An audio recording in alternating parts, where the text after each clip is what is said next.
కొత్త సంవత్సరాన్ని America president Donald Trump military యాక్షన్తో శ్రీకారం చుట్టారు. వెనిజులాపై దాడి చేసి ఆ దేశ ప్రెసిడెంట్ ఆయన భార్య చేతులకు బేడీలు వేసి న్యూయార్క్ జైల్లో కూర్చోబెట్టారు.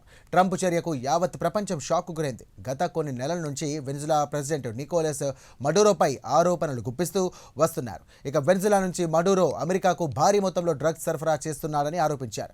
వెనిజులా నుంచి ఇతర దేశాలకు ఎగుమతి చేసి చమురు నౌకలను కూడా అడ్డుకోవడమే కాకుండా వాటిని ధ్వంసం చేశాడు. ఎటకేలకు స్పెషల్ ఫోర్సెస్ ను పంపించి వెనిజులా ప్రెసిడెంట్ ను కిడ్నాప్ చేయించారు.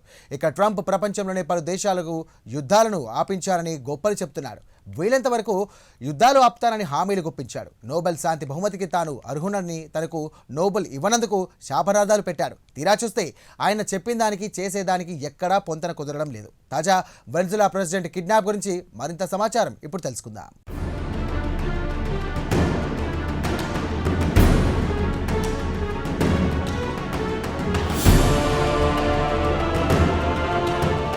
అమెరికా ప్రెసిడెంట్ ట్రంప్ కొత్త సంవత్సరం 2026ను మిలిటరీ యాక్షన్తో మొదలుపెట్టాడు. కొత్త సంవత్సరంలో యుద్ధాలు ఆపుతానని గొప్పలు చెప్పాడు. తీరా చూస్తే ఆయన యుద్ధానికి శ్రీకారం చుడుతున్నాడు.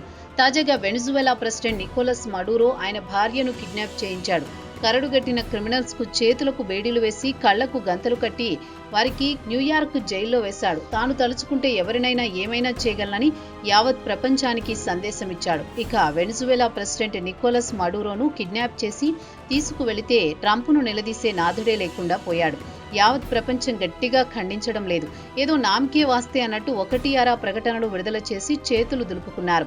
ఇక మడూరోకు మిత్రులైన Russia president Putin, China president Xi Jinping కూడా గట్టిగా ఖండించలేదు. ఇరాన్ సుప్రీం లీడర్ ఖమేనీకి కూడా ఇదే గతి పడుతుందని పరోక్షంగా హెచ్చరించినట్టు అయ్యింది.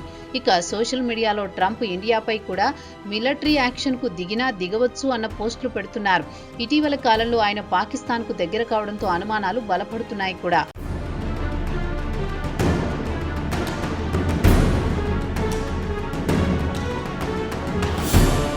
అమెరికా గత చరిత్రలోకి తొంగి చూస్తే అమెరికాకు వ్యతిరేకంగా గళం విప్పితే ఆ దేశంపై ఆర్థికపరమైన ఆంక్షలు విధించి పూర్తిగా దివాలా తీయిస్తుంది. దీనికి ప్రత్యక్ష ఉదాహరణ ఇరాన్ను తీసుకోవచ్చు. ఇరాన్పై ఆంక్షలు విధించింది. పుష్కలంగా చమురున్నా ఎవరూ కొనుగోలు చేయలేని పరిస్థితి.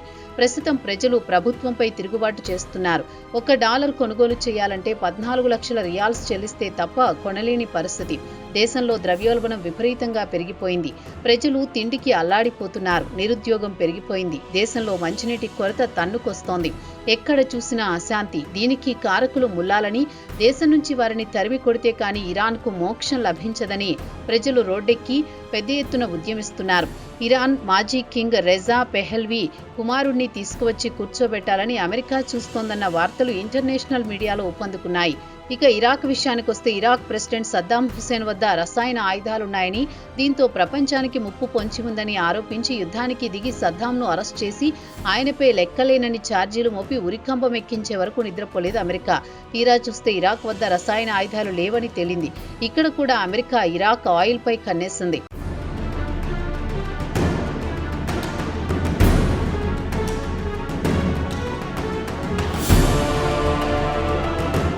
తిరిగి వెనిజువెలా విషయానికొస్తే పేరుకు మడూరో అమెరికాకు డ్రగ్స్ సరఫరా చేస్తున్నాడన్న ముద్ర వేస్తోంది. కానీ అసలు విషయం మాత్రం వెనిజువెలాలో ప్రపంచంలో ఎక్కడలేని విధంగా ముడి చమురు నిల్వలున్నాయి. దీనికి ట్రంప్ ఆ దేశ ప్రెసిడెంట్ మడూరోను మార్చేసి ఆయన స్థానంలో ప్రతిపక్ష నేత మారియా కొరోనియా మచాడోను ప్రెసిడెంట్గా గద్దెనెక్కించాలని చూస్తున్నాడు. ఆమె అమెరికా కంపెనీలకు దేశంలోని చమురు రంగంలో వాటాలు ఇవ్వడానికి సిద్ధంగా ఉన్నారు. వెనిజువెలా ఎకానమీకి విషయానికొస్తే $1.7 ట్రిలియన్ ఇక్కడి ఆస్తులను కొల్లగొట్టాలని చూస్తున్నాడు ట్రంప్.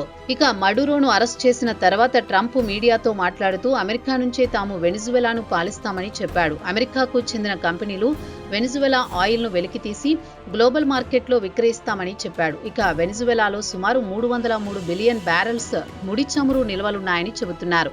ప్రపంచంలో ఈ స్థాయిలో చమురు నిల్వలున్న దేశం మరోటి లేదు.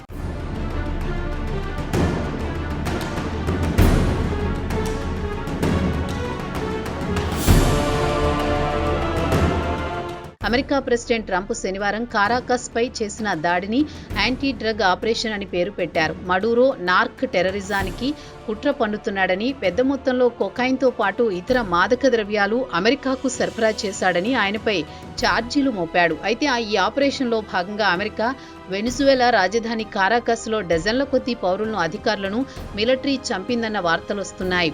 ఈ ఆపరేషన్ తర్వాత ఫ్లోరిడాలోని ఆయన నివాసం మారియే లాగోలో మీడియా సమావేశం నిర్వహించారు. వెనిజువెలాను అమెరికా రన్ చేస్తుందన్నారు.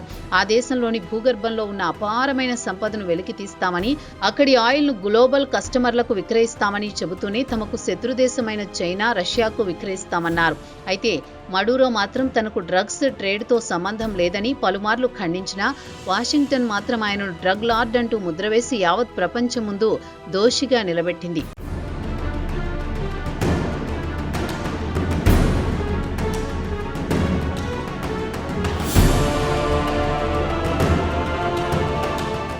అయితే అకస్మాత్తుగా వెనిజువెలా ప్రెసిడెంట్ను కిడ్నాప్ చేసిన ప్రభుత్వంలో ఎలాంటి అలజడి లేదు. సాఫీగా అధికార మార్పిడి జరిగిపోయింది. వైస్ ప్రెసిడెంట్ డెల్సీ రోడ్రిగోజ్ తాత్కాలిక ప్రెసిడెంట్గా బాధ్యతలు నిర్వహించాలని వెనిజువెలా సుప్రీంకోర్టు ఆదేశాలు జారీ చేసింది. ఇక డెల్సీ విషయానికొస్తే ఆమె ఆర్థిక మంత్రి, ఆయిల్ మంత్రిగా పనిచేస్తున్నారు. ఆమె మంత్రిగా బాధ్యతలు చేపట్టిన తర్వాత ఆర్థిక వ్యవస్థ గాడిలో పెడుతున్నారు. చమురు ఉత్పత్తి పెంచి ఎగుమతులు చేస్తున్నారు. అయితే వెనిజువెలాపై అమెరికా ఆంక్షలు విధించడంతో బహిరంగ మార్కెట్లో చమురు విక్రయించలేకపోతోంది. కేవలం చైనాకు భారీ మొత్తంలో చమురు విక్రయించి ఆర్థిక వ్యవస్థను చక్కదిద్దుతున్నారు. రోడ్రిగోజ్ను కూడా ట్రంప్ బెదిరిస్తున్నాడు. తాను చెప్పినట్టు వినాల్సిందేనని హెచ్చరిస్తున్నాడు. అయితే ప్రతిపక్ష నాయకురాలు, నోబెల్ శాంతి గ్రహీత మరియా కొరీనా మచ్చాడోకు మాత్రం మద్దతు ఇవ్వను అని తేల్చి చెప్పాడు. ప్రజల మద్దతు ఆమెకు లేదని తేల్చేశాడు. ఇక వెనిజువెలాలో ఆయిల్ ఇండస్ట్రీని 1970లో అటు తర్వాత 2000లో జాతీయం చేయడంలో అమెరికాకు చెందిన చమురు కంపెనీలు దేశం నుంచి బలవంతంగా నిష్క్రమించాల్సి వచ్చింది. ఇది ట్రంప్కు మింగుడు పడ్డం లేదు. ట్రంప్ గత నెలలో మాట్లాడుతూ, మీకు గుర్తుందో లేదో మన ఎనర్జీ హక్కులు లాగేసుకుంది, మనకు దక్కాల్సిన ఆయిల్ను గతంలో వెనిజువెలా ప్రభుత్వం లాక్కుంది అని గుర్తు చేశారు. ప్రస్తుతం వెనిజువెలాపై చేసిన దాడిని, ఖర్చును, గత కొన్ని సంవత్సరాల నుంచి వెనిజువెలా తమకు కలిగించిన నష్టాలను ఈ దెబ్బతో రాబట్టుకుంటామని కూడా ట్రంప్ భరోసాతో ఉన్నాడు.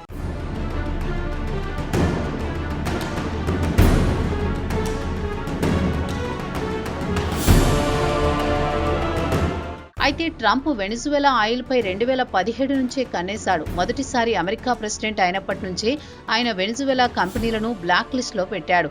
వెనిజువెలా నుంచి ఇతర దేశాలకు చమురు ఎగుమతి కాకుండా అడ్డుకున్నాడు. అయితే చమురు కొనుగోలు చేయరాదని పలు దేశాలకు చెందిన ట్రేడర్స్కు ఆదేశాలు జారీ చేశాడు. గ్లోబల్ కంపెనీలు కానీ, నౌకలు కానీ వెనిజువెలా చమురును రవాణా చేయరాదని హుకుం జారీ చేశాడు.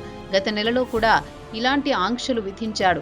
వెనిజువెలా సముద్ర జలాల నుంచి ఆయిల్ ట్యాంకర్స్ కదలడానికి వీల్లేదని కట్టడి చేశాడు. కనీసం 2 ఆయిల్ ట్యాంకర్స్ను జప్తు చేసుకుంది అమెరికా మిలిటరీ. ఇక వెనిజువెలా ప్రతిరోజు 9.5 లక్షల బ్యారెల్స్ చమురు ఎగుమతి చేసేది. ఇదే తంతు గత ఏడాది నవంబర్ వరకు కొనసాగింది. అయితే గత నెలలో అమెరికా ఒత్తిడి వల్ల ఎగుమతులు 5 లక్షల బ్యారెల్స్కు పడిపోయింది. అయితే అదే వెనిజువెలాతో పోల్చుకుంటే సౌదీ అరేబియా, రష్యా రోజుకు సరాసరి మిలియన్ అంటే 10 లక్షల బ్యారెల్స్ను ఎగుమతి చేస్తున్నాయి. ఇక వెనిజువెలా ఆర్థికంగా కోలుకోవాలంటే దేశంలో చమురు నిల్వలతో పాటు బంగారు నిల్వలు పుష్కలంగా ఉన్నాయి. వాటిని వెలికి తీయాల్సి ఉంది. ఇక అమెరికా ఆంక్షల వల్ల ఆర్థికంగా కోలుకోవడం కష్టమేనని అంటున్నారు ఆ దేశ ఆర్థికవేత్తలు.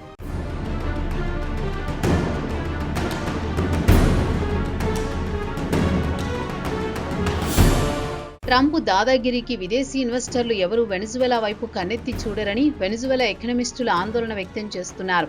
అమెరికా ఆధిపత్య ధోరణికి ఇరాన్, ఇరాక్ సరసన వెనిజువెలా కూడా చేరబోతోందనేది కాలమే చెప్పాలి.